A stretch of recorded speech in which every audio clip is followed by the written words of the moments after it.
12वां नाम प्रतिभा देवी सिंह पाटिल। -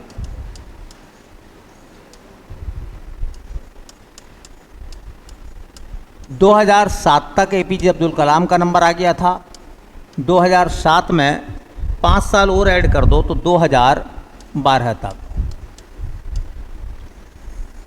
2007 से लेकर 2012 तक 5 साल तक। देखिए किस राज्य से वो बिलोंग करती थी? प्रतिभा देवी सिंह पाटिल। राज्य है महाराष्ट्र। महाराष्ट्र में एक जगह पड़ती है जलगांव। जलगांव कहाँ है? महाराष्ट्र में। और वहाँ की रहने वाली थी प्रतिभा देवी सिंह पाटिल। और चूँकि सवाल इसलिए इम्पोर्टेंट बना हमारे लिए क्योंकि भारत की पहली महिला राष्ट्रपति हैं वो। ठीक है, भारत में पहली महिला जिसको राष्ट्रपति बनाया गया उनका नाम प्रतिभा देवी सिंह पाटिल। तो ये भारत की प्रथम महिला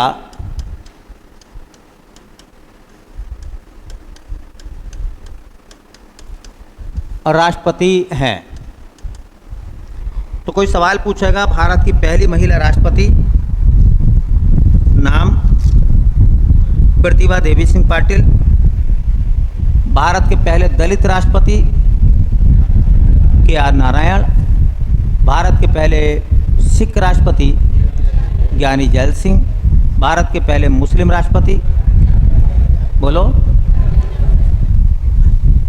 पहले मुस्लिम राष्ट्रपति बने डॉक्टर जाकिर हुसैन। वो अपना कार्यकाल पूरा नहीं कर पाए।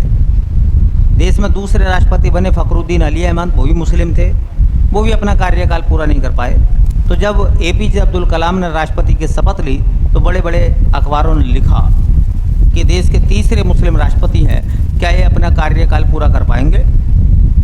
कहीं ऐसा तो नहीं है कि भारत में जो भी व्यक्ति देश में मुस्लिम राष्ट्रपति बनेगा वो कार्यकाल पूरा नहीं कर पाएगा। ऐसा नहीं होता है। लेकिन फिर भी जब 2 केस ऐसे हो गए कि जिस मुस्लिम को राष्ट्रपति बनाया वो कार्यकाल पूरे नहीं कर पाया, तो क्या एपीजे अब्दुल कलाम वो काम पूरा कर पाएंगे? है ना। तो मैंने कहा कि वो देश में साइंटिस्ट हैं, वो केवल राजनेता नहीं है। ठीक है, उन्हें जीने का हुनर भी आता है और जीने का हुनर दूसरों को भी सिखाते हैं वो। चलिए, प्रतिभा देवी सिंह पाटिल के बाद नंबर आया भारत में 13वें राष्ट्रपति के रूप में काम करने का मौका मिला प्रणब मुखर्जी को। प्रणब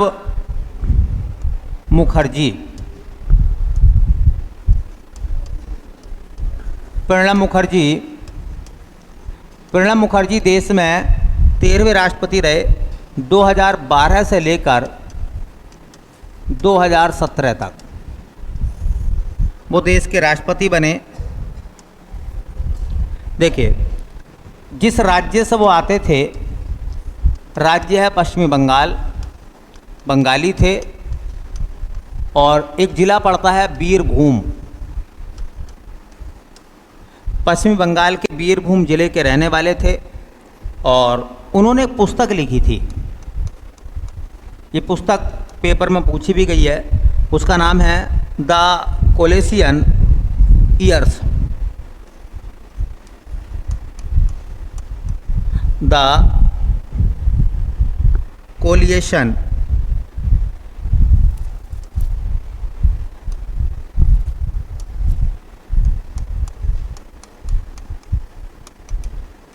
ईयर्स।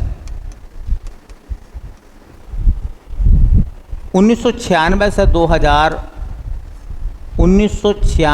2012 तक जो देश की राजनीति में उतार चढ़ाव आए उस पर आधारित उनकी किताब थी। ठीक है, देखिए, उनको भारत रत्न मिला। प्रणब मुखर्जी को द प्रणब मुखर्जी कहते थे। 2019 में वित्त मंत्री, विदेश मंत्री, रक्षा मंत्री जैसे पदों पर भी वो काम कर चुके थे। वित्त मंत्री, रक्षा मंत्री और विदेश मंत्री जैसे पद भी उन्होंने संभाले थे अपने राजनीतिक जीवन काल में। तो देखिए उन्होंने और कौन कौन से पदों पर काम करा था, तो वित्त मंत्री, रक्षा मंत्री और उसके बाद में विदेश मंत्री जैसे पदों पर उन्होंने काम करा। और कहा जाता है कि 31 अगस्त 2020 को उनकी डेथ हो गई। 31 अगस्त 2020 को उनकी डेथ हो गई। कांग्रेसी थे भारतीय जनता पार्टी ने उनको भारत रत्न दिया 2019 में।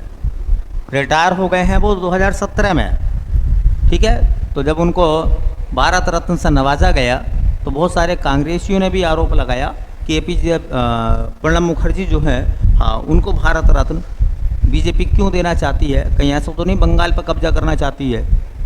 तो मैं आपको बता दूं, तब प्रणब मुखर्जी बहुत अच्छा काम उन्होंने करा। जिन आतंकवादियों की फाइलें पेंडिंग पड़ी हुई थी राष्ट्रपति भवन में, जिन पर धूल चढ़ चुकी थी और लाखों रुपए पर मंथ जिनके ऊपर खर्चा होता था, जब वो राष्ट्रपति बने तो उन्होंने वो फाइलें उठवाई। कहते हैं ना कि जिस व्यक्ति को फांसी हो जाती है वो अंतिम रूप से राष्ट्रपति के पास दया याचिका भेजता है। तो ऐसी दया याचिका की जो फाइलें पड़ी हुई थी वो उन्होंने उठाई, सबको रिजेक्ट करा और सबको फांसी लगवा दी, जिनको फांसी सुप्रीम कोर्ट दे चुका था, जिनका हुक्म सुप्रीम कोर्ट दे चुका था। तो एक बहुत बड़ा काम था और वो उन्होंने करा, ठीक है, प्रणब मुखर्जी ने।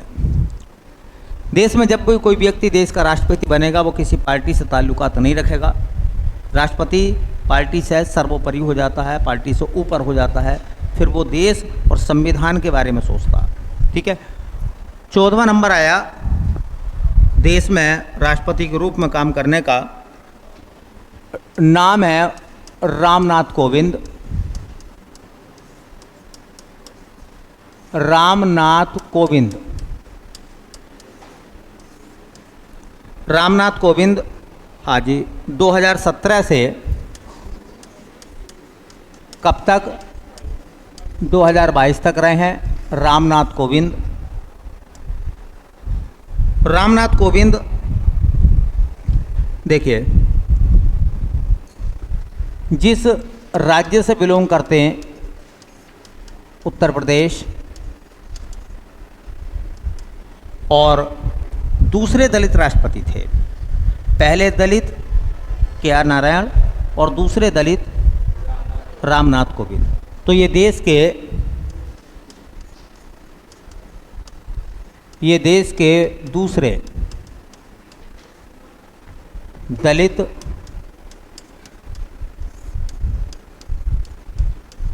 राष्ट्रपति थे, रामनाथ कोविंद। और रामनाथ कोविंद के बाद अब जो नंबर है देश की दूसरी महिला राष्ट्रपति का, उनका नाम क्या भैया, द्रौपदी मुर्मू।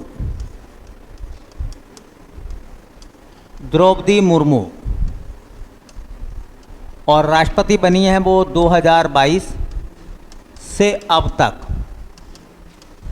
और अब तक 5 साल अगर इनके पूरे होंगे तो 2027 में 5 साल पूरे हो जाएंगे। भाई 22 में बनी है तो 22 5 27। यहाँ से एक सवाल तो ये बनता है वो किस राज्य से आती है, किस राज्य की रहने वाली है, कहाँ है बताओ, उड़ीसा। अच्छा, उड़ीसा में किस जनजाति समुदाय से आती हैं, जनजाति समुदाय, वो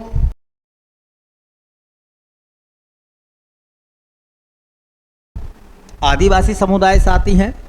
तो आदिवासी समुदाय क्या है उनका, तो वह है संथाल। क्या आपको नहीं पता, संथाल जनजाति की हैं। अच्छा, राष्ट्रपति बनने से पहले वो राज्यपाल थी, कहाँ की, झारखंड की। तो ये झारखंड की पहली महिला राज्यपाल थी। ये झारखंड की प्रथम महिला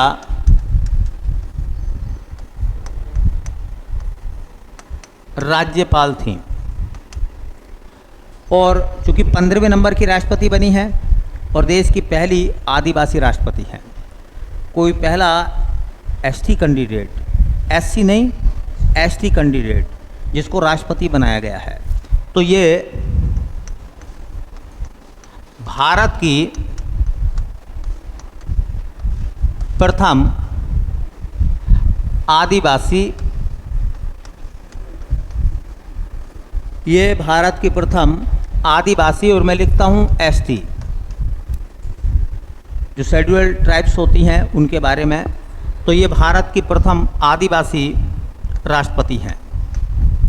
अभी तक कोई भी आदिवासी पुरुष या आदिवासी महिला देश में राष्ट्रपति नहीं, आदिवासी समुदाय का कोई भी व्यक्ति राष्ट्रपति नहीं बना है, वो पहली आदिवासी हैं। आपको पता होगा कि बताया जाता है, मैंने उनके बारे में जहाँ तक सुना, जहाँ तक पढ़ने की कोशिश करी, उन्होंने अपने राजनीतिक सफ़र जो है एक छोटे सरपंच के चुनाव से उन्होंने शुरू करा। बाद में वो जो नगर पालिकाएँ होती हैं उसमें अध्यक्ष बनी। एक बार उड़ीसा में वो विधायक बनी और उस राजनीति में उनको आगे ले जाने का काम जो था वो उनके पति और ने किया, उनके एक बेटे ने किया। और कहा जाता है कि जब वो देश में इस मुकाम पर पहुंची कि देश की पहले नागरिक बनने का मौका मिला, तो उससे पहले ही उनके पति का देहांत हो गया, इससे पहले उनके बेटे का देहांत हो गया। अब जो है वो सिर्फ वो और उनकी एक बेटी दो हैं। तो मैं एक दिन सोच भी रहा था इस बारे में कि देखिए, वो लोग जो आपको या मुझे सपोर्ट करते हैं, मैं आपसे भी कहता हूँ ये हमेशा याद रखो, आपके ऊपर कर्जा है। कर्जा उन लोगों का है जो लोग आपको सपोर्ट करते हैं, पिता पैसे देते हैं, माँ खाना बना के देती है, भाई बहन आपके काम में हाथ बटाते हैं, आपको बिल्कुल भी कुछ नहीं करने देते। ये जो लोग हैं, दादा दादी जब भी आप जाते हो दुआ सलाम करते हो, आपको आशीर्वाद देते हैं, ये सब लोग आपसे उम्मीद रखते हैं। तो जिस दिन आप ऊंचाई को छुओ, किसी मुकाम पर पहुंचो, तो पहला तो इनके जीते जी पहुंच जाओ। ऐसा ना हो कि पिता उम्मीद करता रह जा, माँ उम्मीद करती हुई रह जा, और उसके बाद तुम कोई भी पद पर पहुंच जाओगे। बताइए, आपने अपना सपना पूरा करा है, क्या उनका सपना पूरा हो पाया? नहीं हो पाया ना। तो इसलिए मेरा तो यही कहना है कि आप अपनी मंजिल पर जल्दी से जल्दी पहुंच जाओ, ताकि जो उन लोगों ने सपने देखे हैं उनको भी आपकी उस खुशी में शामिल होने का मौका मिले। तो जिस समय राष्ट्रपति द्रौपदी मुर्मू ने शपथ ली और मैंने इनके बारे में पढ़ा कि परिवार में अब और इनकी एक बेटी है, तो मुझे लगा कि जिन लोगों ने इन्हें आगे बढ़ाया था, है ना, आज बेशक वो देश के राष्ट्रपति बनी है, लेकिन कहीं ना कहीं उनके मन में एक ख्याल जरूर आया होगा कि काश वो लोग भी आज साथ होते जिन्होंने राजनीति की पहली सीढ़ी पर कदम रखवाया था, जिन लोगों ने उंगली पकड़ के आगे बढ़ाया था। वो बेटा, वो पति, जिन्होंने खूब प्रचार करा होगा राजनीति में, जब वो पहली बार आई होंगी, विधायक का चुनाव लड़ी होंगी, ऐसा है नहीं है? तो ये ख्याल जरूर आता है कि जो हमारे सराउंडिंग एरिया में लोग हैं, जो हमारे काम में हमारी मदद करते हैं, हम चाहते हैं कि वो सब लोग उस खुशी में शामिल हों जिसके लिए उन्होंने भी और हमने भी प्रयास करा है। तो मेरा तो आपसे भी यही कहना है कि खूब मेहनत करो, इतनी मेहनत करो कि जब आप सेलेक्ट हो, जब आपकी नौकरी लगे, वो सभी जो लोग हैं शामिल हों और एक खुशी मनाएं सब, क्योंकि जिसने सपना देखा है, आपके कामयाब होने पर सबके सपने एक साथ पूरे हो जाएंगे। तो अपनी तरफ से बिल्कुल भी कमी ना छोड़ो, पूरी मेहनत करो, अच्छे से मेहनत करो, ठीक है। देखिए, 18 तारीख के बाद 19 या 20 में 21 में आपका टेस्ट कंपलसरी हो गया है, ठीक है, 18 तारीख के बाद। तो आज तारीख कितनी हो गई है? 4-5 दिन आपके पास। भाग नंबर 1 तक का तैयार करना है आपको। भारतीय संविधान के भाग, भारतीय संविधान की अनुसूचियाँ, भारतीय संविधान की प्रस्तावना और भारतीय संविधान का भाग नंबर 1। फिर टेस्ट लेंगे भाग नंबर 2 का और 3 का एक साथ, ठीक है। तो आप तैयार कर लेना। 50 क्वेश्चन हमने उसमें बनाए हैं और देखते हैं कि कौन सा बच्चा ऐसा है जो मैक्सिमम नंबर लेकर आएगा, सबसे ज़्यादा नंबर किसके होंगे, ठीक है। चलो भाई।